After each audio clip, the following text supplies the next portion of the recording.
Nation देख रहे हैं आप, आपके साथ मैं हूं ऋचा शर्मा। चुनावी बिगुल बज चुका है, सभी चरणों की घोषणा हो गई है। ये भी बता दिया गया है कि 3 चरण में चुनाव संपन्न करा दिए जाएंगे। तीसरा फेज काफी इंपॉर्टेंट है। तीसरे फेज में जो वोटिंग होनी है वो 7 नवंबर को होनी है और 71 सीटों पर मतदान किए जाएंगे। लेकिन ये फेज क्यों इतना महत्वपूर्ण है वो आपको बताएंगे। दरअसल ये ऐसा फेज है जिसमें साफ तौर पर जो चुनौती है वो महागठबंधन वर्सेस एनडीए वाली दिखेगी, यानी कि महागठबंधन वर्सेस एनडीए की लड़ाई थर्ड फेज में देखने को मिल जाएगा। थर्ड फेज में सत्ता की लड़ाई सबसे दिलचस्प होगी, क्योंकि यहाँ पर मुकाबला सीधे महागठबंधन वर्सेस एनडीए वाला दिखेगा। और सबसे दिलचस्प बात यह है कि थर्ड फेज में ऐसे ज्यादातर विधानसभा क्षेत्र आते हैं जहां पर दोनों की लड़ाई सीधे आमने सामने की होगी। ऐसे में देखना दिलचस्प होगा कि थर्ड फेज के मतदान में गद्दी कौन संभालता है।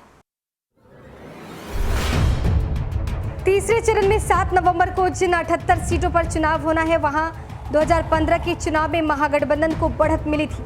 तब जदयू महागठबंधन का हिस्सा था। इसमें जदयू, राजद और कांग्रेस शामिल थी। 2010 के चुनाव में इन 78 सीटों पर एनडीए का झंडा लहराया था। उस वक्त एनडीए में बीजेपी, जेडीयू और एलजेपी शामिल थी। तब आरजेडी और कांग्रेस मिलकर चुनाव लड़े थे। तीसरे चरण में इस बार जिन 78 सीटों पर मतदान होना है, उन सीटों पर 2010 के मुकाबले 2015 के चुनाव में एनडीए को नुकसान हुआ था।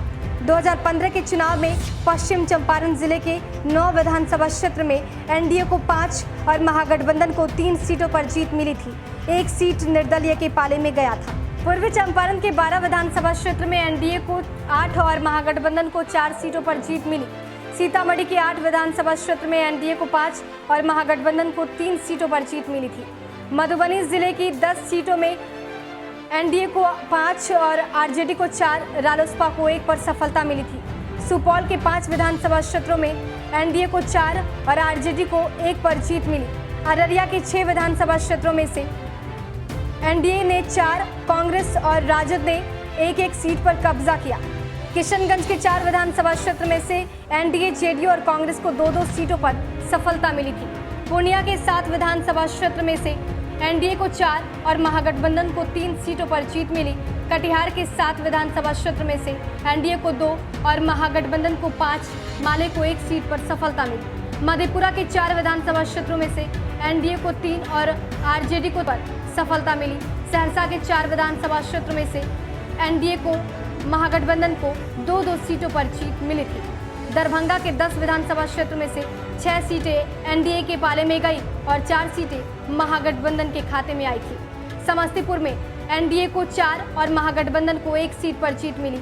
वैशाली में 2 सीटों पर राजद को सफलता मिली। मुजफ्फरपुर जिले में भाजपा को 2 जबकि आरजेडी को 3 सीटों पर सफलता मिली। तो तीसरे चरण में 78 विधानसभा क्षेत्रों पर मतदान होने हैं और ये सब विधानसभा क्षेत्र अपने आप में काफी महत्वपूर्ण है, क्योंकि यहाँ पर सत्ता की लड़ाई सीधे महागठबंधन वर्सेस एनडीए वाली दिख रही है। और यहाँ पर जो मुकाबला होगा वो काफी दिलचस्प होगा और कहीं ना कहीं ये भी माना जा रहा है कि इन सीटों पर जीत ये तय करेगा कि जीत का सेहरा किसके सर पर सजता है।